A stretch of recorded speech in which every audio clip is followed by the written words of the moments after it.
ہمارا چوتھا امام خانہ کعبہ کا طواف کر رہا، تو ایک تو خود طواف کا ثواب اتنا زیادہ، اور طواف کرنے والا بھی ایک امام معصوم، اتنے کعبے کے صحن کوئی مومن داخل ہوا۔ اچھا، مکہ مکرمہ خاص طور پر حج کے زمانے میں، مکے والوں کی تعداد کم ہو جاتی ہے، باہر سے آنے والوں کی تعداد نہ صرف یہ کہ بڑھ جاتی ہے بلکہ کئی گنا بڑھ جاتی ہے۔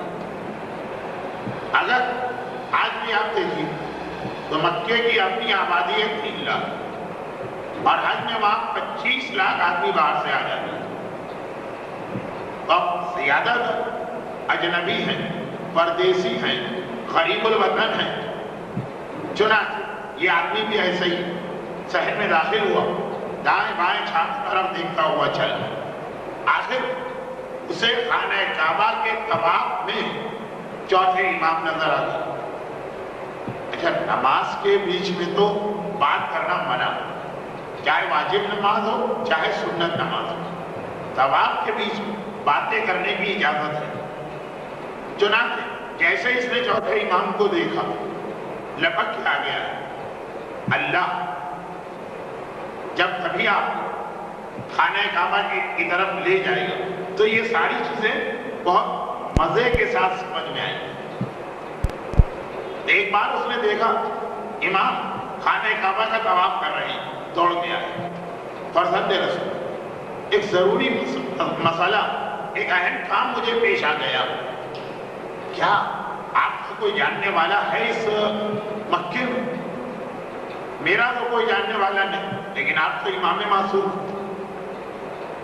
ساری دنیا کے مومنین کو جانتے ہیں، مولا ہے کوئی جاننے والا؟ ذرا اس کے بارے میں مجھے بتائیے تاکہ میں اس سے مدد کی درخواست کروں۔ جیسے امام اپنے اس مومن کی یہ بات سن، ایک بار خانہ کعبہ کا طواف توڑ دیا۔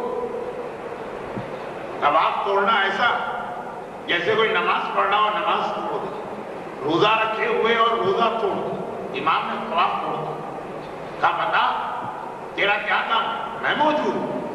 گھبرا کے کہنے لگا بھلا، ایک تو ویسے ہی آپ میرے آقا اور مولا، میں آپ کو اپنے کام کے لیے زحمت ہوں، اور پھر تو آپ اللہ کی عبادت طواف کر رہے ہیں، خانہ کعبہ جس کے لیے لوگ تڑپتے ہیں، ساری زندگی انتظار کرتے ہیں، پیسے جمع کرتے ہیں، خانہ کعبہ کا طواف اور آپ توڑ رہے ہیں۔ امام نے فرمایا اس کہ اگر میں یہ طواف مکمل کروں تو مجھے ایک طواف کا ثواب ملے گا، اور اگر میں مومن کی مدد کے لیے اپنے طواف کو توڑ تو ہر قدم پر مجھے 70,000 طواف کا ثواب ملے گا۔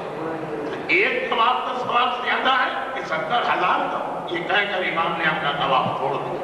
خانہ کعبہ کا طواف مکہ مکرمہ کی عبادت، لیکن جہاں مومن کی مدد کی ضرورت پیش آ جائے، اور یہ ہے جہاں مومن کو ضرورت پیش آئے، لیکن اگر مومن کو کوئی ضرورت بھی نہیں اور اس نے ہمیں اپنے گھر دعوت میں بلائی، یہ مسئلہ تو ہر ایک کو معلوم ہے نا کہ اگر آپ نے کبھی سنت روزہ رکھا ہو، واجب نہیں سنت، اور مومن آپ کو دعوت دی تو مستحب یہ ہے کہ اس کی دعوت کو قبول کرے، اسے بتائے بھی نہیں کہ میں روزے سے اور اپنا روزہ توڑ لوں۔ اور وہاں بھی یہی جملہ، یہ رسول اللہ کی حدیث ہے کہ اگر مومن نے تمہیں دعوت دی اور تم نے روزے کی وجہ سے کہ بھائی میں تو روزے میں ہوں، اللہ کے لیے میں نے روزہ رکھا، اتنی فضیلت اور ثواب ہے روزے کا، اس کو منع کر دیا اور اپنا روزہ مکمل کیا تو ایک روزے پر ایک روزے کا ثواب ملے گا۔ اور اگر مومن کے دل کی خوشی کی خاطر تم نے اپنا روزہ توڑ لیا تو ٹوٹے ہوئے روزے پر تمہیں 70 روزوں کا ثواب ملے گا، اس لیے کہ روزہ بے شک ٹوٹ جائے، مومن کا دل نہیں ٹوٹنا چاہیے۔ البتہ